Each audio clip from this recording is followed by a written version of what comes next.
Ya, selanjutnya adalah kita perlu untuk menggambarkan sebuah DFD level 1 proses 2.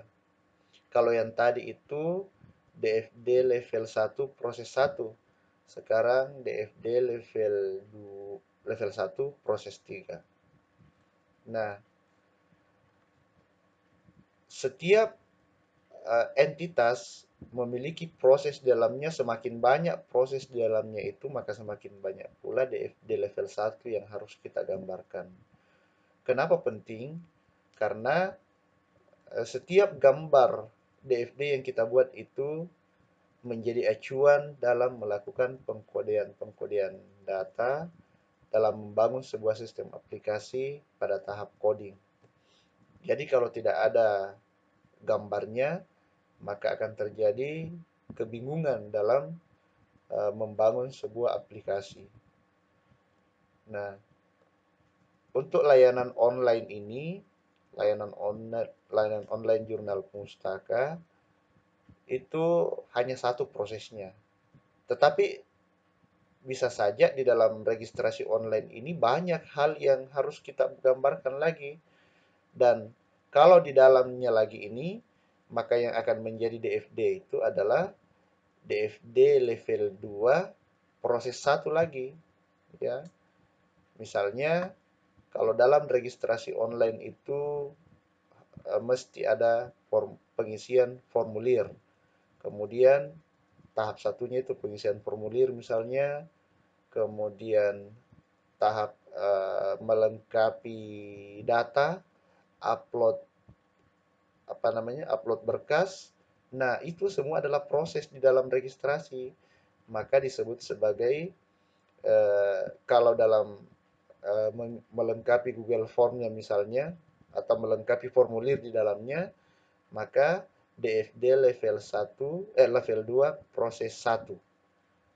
Ditambah lagi proses di dalamnya ini ada eh, upload berkas, ya, tahap upload berkas berarti di dalam registrasi online ini disebut DFD level 2 proses 2. Jadi mulai dari entitas masuk ke prosesnya, kemudian masuk lagi ke dalam, semakin ke dalam itu disebut sebagai DFD level 2 maupun selanjutnya. Kalau ada proses lagi di dalamnya, maka disebut lagi DFD level 3. Nah, begitupun dengan entitas-entitas yang lainnya, sama saja prosesnya menggambarkan.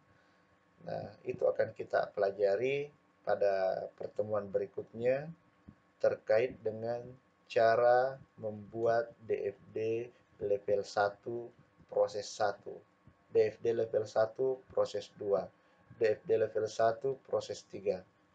Sama dengan ini, bagian sirkulasi juga begitu. DFD level 1 proses 1, DFD level 1 proses 2. Ya.